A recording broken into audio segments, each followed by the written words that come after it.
Hello കൂട്ടുകാരെ, കഴിഞ്ഞ ദിവസം ഞാൻ എൻ്റെ കച്ചവടത്തിനൊക്കെ പോയിട്ട് തിരിച്ചു വരുന്ന വഴിക്ക് ഞാൻ പണ്ട് ഒരു 2 വർഷം മുൻപ് സാധനങ്ങൾ കൊടുത്തായിരുന്ന ഒരു കടയിൽ നിന്ന് പെട്ടെന്ന് ഒരു കൂവൽ കേൾക്കുകയാണ്. എന്നെ വിളിക്കാനുള്ള ആ ഒരു ഇതിൽ പോയി എന്ന് പറഞ്ഞിട്ട് എന്നെ വിളിക്കുകയാണ്. അപ്പോൾ ഞാൻ വണ്ടിയിൽ പോകുമ്പോൾ പെട്ടെന്ന് എൻ്റെ ആ ശ്രദ്ധ അങ്ങോട്ട് വന്നു. അപ്പോൾ കഴിഞ്ഞ ദിവസം ഞാനങ്ങനെ പോകുമ്പോൾ ആ ചേട്ടനാ കടയുടെ വരാന്തയിൽ ഇരിക്കുന്നത് ഞാൻ കണ്ടതാണ്. പുള്ളി എന്നെ ഇങ്ങനെ നോക്കണതും ഞാൻ ശ്രദ്ധിച്ചു. പക്ഷേ എനിക്ക് തിരക്കുള്ളത് കൊണ്ട് ഞാനങ്ങ് പോയി. 2 ദിവസം കഴിഞ്ഞിട്ടാണ് വീണ്ടും ഞാൻ ആ വഴി വരുമ്പം ആ ചേട്ടൻ എന്നെ കൂകി വിളിക്കുന്നത്. ഞാൻ വണ്ടി ഒരു സ്ഥലത്തേക്ക് ഒതുക്കി വെച്ചിട്ട് ഞാൻ തിരിച്ച് കടയിലേക്ക് കയറി ചെന്നു. അപ്പോൾ കടയൊന്നുമില്ല, സാധനങ്ങളൊന്നുമില്ല. അതുകൊണ്ടാണ് ഞാനിപ്പോൾ കടയിൽ കയറാത്തത്.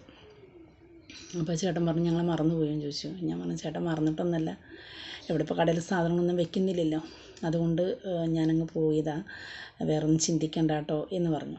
അപ്പോൾ പുള്ളി പറഞ്ഞു, ഞങ്ങളുടെ വീട്ടിൽ നടന്ന സംഭവങ്ങളൊക്കെ അറിഞ്ഞോ എന്ന് ചോദിച്ചു. ഞാൻ പറഞ്ഞു, എനിക്കറിയില്ല, എന്താ ഉണ്ടായി എന്ന് ചോദിച്ചു. അപ്പോൾ പറഞ്ഞു, ഞങ്ങളുടെ അമ്മ ഞങ്ങളെ ഇട്ടേച്ചു, അതായത് ഈ ചേട്ടൻ്റെ അമ്മ ചേട്ടനെയും ഭാര്യനെയും മക്കളെയൊക്കെ അവിടെ ഇട്ടിട്ട് അവരുടെ മൂത്ത മകൻ്റെ കൂടെ പോയി. ഞങ്ങളിപ്പോൾ തനിച്ചാണ്. പിന്നെ ചേച്ചിക്കാണെങ്കിൽ ഒരു അറ്റാക്ക് വന്നു. ഞങ്ങളൊരു വാടക വീട്ടിലാണല്ലോ താമസിച്ചായിരുന്നത്. ഇപ്പോൾ ഞങ്ങൾ ഞങ്ങളുടെ വീട്ടിലേക്ക് തന്നെ തിരിച്ചു പോന്നു. ഈ കടയുടെ പുറകിലുള്ള 2 റൂമിലാണ് ഞങ്ങളിപ്പോൾ താമസിക്കുന്നത് എന്നൊക്കെ പറഞ്ഞ് പുള്ളിയുടേതായിട്ടുള്ള കുറേ സങ്കടങ്ങളങ്ങ് പറഞ്ഞു. അപ്പോൾ പുള്ളി പറയണത് ഇപ്പോൾ പറഞ്ഞതിൻ്റെ ഒരു ചുരുക്കം എന്താണെന്ന് വെച്ചിട്ടുണ്ടെങ്കിൽ, പുള്ളി പറഞ്ഞത് വലിയ വീടും അതുപോലെ പൈസയൊക്കെ ഉണ്ടായിരുന്ന സമയത്ത് ഒരുപാട് സുഹൃത്തുക്കളും ഒരുപാട് ബന്ധുക്കളൊക്കെ ഉണ്ടായിരുന്നു. ഇന്ന് അവളുടെ വീട്ടുകാർ പോലും ഞങ്ങളെ മറന്നുപോയി. അവളുടെ ഓപ്പറേഷന് ആൻജിയോപ്ലാസ്റ്റി ചെയ്യാൻ വേണ്ടിയിട്ട് ഒരുപാട് പൈസ വേണ്ടി വന്നു. അതൊക്കെ പള്ളിക്കാരും അതുപോലെ തന്നെ കുറച്ചൊക്കെ നാട്ടുകാരും സുഹൃത്തുക്കളും എല്ലാവരും തന്ന് ഞങ്ങളെ സഹായിച്ചു. പക്ഷെ ഞങ്ങൾ സഹായിച്ച ഒരുപാട് പേര് ഞങ്ങളുടെ ചുറ്റിനുണ്ടായിരുന്നു. പക്ഷെ അവരാരും ഞങ്ങളെ തിരിഞ്ഞു നോക്കിയില്ല. ഇപ്പോൾ എൻ്റെ അടുത്തേക്ക് ആരും മിണ്ടാൻ പോലും വരുന്നില്ല. പണ്ട് അവർക്കൊക്കെ എന്തെങ്കിലും അത്യാവശ്യം ഉണ്ടെങ്കിൽ അയാളുടെ പേര് ഞാനവിടെ വെളിപ്പെടുത്തുന്നില്ല, ആ കുടുംബത്തിന് എനിക്ക് അങ്ങനെ ഇതാക്കാൻ എനിക്ക് ഇഷ്ടമല്ല, അതുകൊണ്ട്.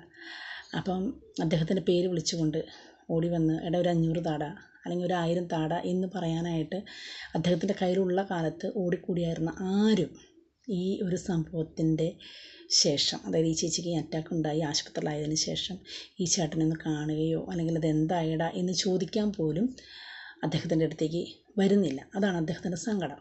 അപ്പോൾ ഞാൻ ചോദിച്ചു, നിങ്ങളും അതിലൊരാളാണോ എന്ന് ചോദിച്ചു. ഞാൻ പറഞ്ഞു, എൻ്റെ പൊന്നേട്ടാ, ഞാൻ ഇതൊന്നും അറിഞ്ഞിട്ടില്ല, അതുകൊണ്ടാണ്. പിന്നെ അതല്ല, നമ്മളിവിടെ കച്ചവടത്തിന് വരുന്നില്ല, പിന്നെ ഞാൻ ചുമ്മാ ഇവിടെ വെറുതെ കയറി നിന്ന് കുറേ നേരം സംസാരിച്ചിട്ട് പോയിട്ട് കാര്യമില്ലല്ലോ, എൻ്റെ സമയം വെറുതെ വേസ്റ്റ് ചെയ്യല്ലേ, അതുകൊണ്ടാണ് ഞാനിവിടെ വരാത്തത്.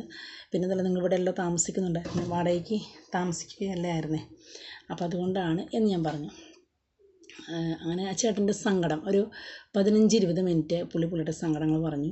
ചേച്ചീനെ ആശുപത്രിയിൽ നിന്ന് കൊണ്ടിട്ട് 2 ദിവസമായിട്ടുള്ളൂ. അപ്പോൾ ഞാൻ പുറത്തുനിന്ന് ചെല്ലുന്ന ഒരാളല്ലേ, അപ്പം നമ്മൾ കാരണം ഇങ്ങനത്തെ ആ ചേച്ചിക്ക് ഒരു അണുബാധ ഉണ്ടാകണ്ട എന്ന് വിചാരിച്ച് ഞാൻ പറഞ്ഞു, ഞാൻ കുറച്ച് ദിവസം കഴിയുമ്പോൾ ഞാൻ ചേച്ചീനെ വന്ന് കണ്ടോളാം എന്നൊക്കെ പറഞ്ഞ് ഞാനങ്ങ് കടന്നു പോന്നു. ഇത് ഞാനിവിടെ പറഞ്ഞതിൻ്റെ കാരണം എന്താണെന്ന് വെച്ചാൽ, നമ്മുടെ കയ്യിൽ പണവും അതുപോലെ സ്വാധീനവും ബലവും നമ്മുടെ ഏത് സംഗതിക്കും നമ്മൾ നിന്ന് കഴിഞ്ഞാൽ ഓക്കെയാണ് എന്നുള്ള ആ ഒരു കാലഘട്ടം നമ്മുടെ ജീവിതത്തിൽ ദൈവം അനുവദിച്ചിട്ടുള്ള കുറേ സമയങ്ങളുണ്ട്. ആ സമയം കഴിഞ്ഞ് കഴിഞ്ഞാൽ നമ്മളെപ്പോഴും ഒറ്റപ്പെടും. അത് ഏത് മാതാപിതാക്കളാണെങ്കിലും ഏത് മക്കളാണെങ്കിലും. എനിക്ക് നിങ്ങളോട് പറയാനുള്ളത് എന്താണെന്നറിയോ, നമ്മളാകുന്ന കാലത്ത് മറ്റുള്ളവരെ സഹായിക്കണ്ട എന്നൊന്നും ഞാൻ പറയില്ല. നമ്മൾ മറ്റുള്ളവരെ സഹായിക്കണം, നമ്മൾക്ക് പറ്റാവുന്ന കാര്യം പ്രവർത്തിക്കുക, മറ്റുള്ളവർക്ക് ചെയ്യണം, ഒക്കെ ശരി തന്നെയാണ്. പക്ഷേ പ്രതിഫലിച്ച് കൂടാതെ ചെയ്യണം എന്നാണ് എല്ലാവരും പറയണത്, ഒക്കെ ശരിയാണ്. പക്ഷേ നമുക്കൊരു നഷ്ടം വരുമ്പോൾ അല്ലെങ്കിൽ നമുക്കൊരു കഷ്ടം വരുമ്പോൾ ഒരു മനുഷ്യനും കൂടെ കാണില്ല. നമ്മൾ വാരിക്കോരി കൊടുത്തിരുന്നവർ, നമ്മുടെ കൂടെ ഒരുമിച്ചിരുന്ന് മദ്യപിച്ചിരുന്നവർ, നമ്മുടെ കൂടെ ഒരുമിച്ച് ഉല്ലാസങ്ങളിൽ ഏർപ്പെട്ടവർ ഒക്കെ നമ്മൾ തിരിഞ്ഞു കൊത്തുന്നൊരു സമയമാണ് ആ സമയം. ആ സമയത്ത് നമുക്കൊന്ന് സ്റ്റേണായിട്ട് നിൽക്കണമെങ്കിൽ നമ്മുടെ കയ്യിലൊരു കൈപ്പിടി വേണം. ആയ കാലത്ത് നമ്മൾ അധ്വാനിക്കുന്നതിൽ നിന്ന് ഒരു തുക, നിങ്ങൾ 100 രൂപയാണ് ഒരു ദിവസം സമ്പാദിക്കുന്നതെങ്കിൽ അതിലൊരു 10 രൂപ നിങ്ങൾ നിങ്ങളുടെ ജീവിതത്തിനായിട്ട് മാറ്റിവെക്കുക. നാളെ മക്കൾ തരും, മരുമക്കൾ തരും, ബന്ധുമിത്രാദികൾ തരും, ഞാൻ സഹായം വിചാരിച്ചിരുന്നു കഴിഞ്ഞാൽ ഒരു കാലത്ത് നിങ്ങൾക്ക് കിട്ടില്ല, പ്രത്യേകിച്ച് ഈ കാലഘട്ടത്തിൽ. ഇപ്പോഴത്തെ ഒരു സാഹചര്യത്തിൽ എല്ലാത്തിനും വില കൂടി കൊണ്ട് നിൽക്കുക, എല്ലാ വസ്തുക്കൾക്കും വില കൂടി. അപ്പോൾ അങ്ങനത്തെ ഒരു സാഹചര്യത്തിൽ കൂടെ കടന്നു പോകുമ്പോൾ എല്ലാവരും വളരെ വിഷമാവസ്ഥ, ക്ഷാമം, ആ ഒരു അവസ്ഥയിലേക്ക് എത്തിച്ചേർന്നിട്ടുണ്ട്. എവിടെ നിന്ന് പിടിച്ചു പറിച്ചാലാണ് ജീവിക്കാനായിട്ട് പറ്റുക എന്നുള്ള അവസ്ഥയിലേക്ക് വരെ എത്തിച്ചേർന്നിട്ടുള്ള ഈ സാഹചര്യത്തിൽ എനിക്ക് നിങ്ങളോട് പറയാനുള്ളത്, ഇനിയും ഇതിനേക്കാളും ദുരിതം പിടിച്ച ജീവിതത്തിലേക്കാണ് നമ്മൾ കടന്നു പോകുന്നത്. ആയതിനാൽ പിടിച്ച് കര കയറാം എന്ന് വിചാരിച്ചവരോടൊക്കെ എനിക്ക് പറയാനുള്ളത്, ഇന്ന് നിങ്ങൾ 100 രൂപയ്ക്ക് സമ്പാദിക്കുന്നുണ്ടെങ്കിൽ അതിന് 10 രൂപ മാറ്റി വെച്ചോ. നാളെ നിങ്ങൾ കരയുന്ന സമയത്ത് ഒരു മനുഷ്യനും നിങ്ങളുടെ കൂടെ കാണില്ല. നിങ്ങൾ സഹായിച്ചവരുണ്ടാകാം, നിങ്ങൾ ആയിരക്കണക്കിന് എറിഞ്ഞു കൊടുത്തിട്ടുള്ളവരുണ്ടാകാം, ഒരു മനുഷ്യനെയും കാണത്തില്ല. അദ്ദേഹത്തിൻ്റെ ആ വാക്കുകളിൽ നിന്ന് ശരിക്കും വ്യക്തമായിട്ട് എനിക്ക് മനസ്സിലായത് അദ്ദേഹം കരയുന്നില്ല എന്നേ ഉള്ളൂ. കാരണം ഞാനൊരു സ്ത്രീ ആയതുകൊണ്ടായിരിക്കും എൻ്റെ മുൻപിൽ അദ്ദേഹത്തിൻ്റെ ഒരു കുഞ്ഞിപ്പെങ്ങളുടെയൊക്കെ അത്ര പ്രായം ഞാൻ കാണത്തുള്ളൂ. അതിനേക്കാൾ ഒരു 10-20 വയസ്സിനൊക്കെ മൂത്തതാ ചേട്ടൻ. അപ്പം ആ ചേട്ടൻ്റെ മാനസികാവസ്ഥ അനുസരിച്ച് എൻ്റെ മുൻപിൽ നിന്ന് കരഞ്ഞു പോയി താന്നു പോയാലോ, ആ ഒരു സങ്കടം കൊണ്ടായിരിക്കാം അദ്ദേഹം കരയാതിരുന്നത്. പക്ഷെ ഉള്ളിലത്തെ എല്ലാ സങ്കടങ്ങളും ആ 15 മിനിറ്റ് കൊണ്ട് ശരിക്കും പൊട്ടി വീണു. എന്ന് പറഞ്ഞു ഇടയ്ക്കൊക്കെ ഇതിലെ പോകുമ്പോൾ ഞങ്ങളൊന്ന് ശ്രദ്ധിക്കണമെന്ന് പറഞ്ഞു. എനിക്കത് കേട്ട് കഴിയുമ്പോൾ ശരിക്കും സങ്കടം തോന്നി.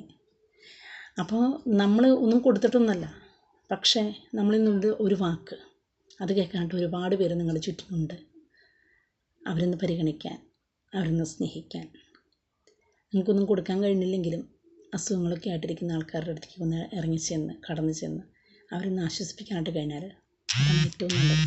Thank you.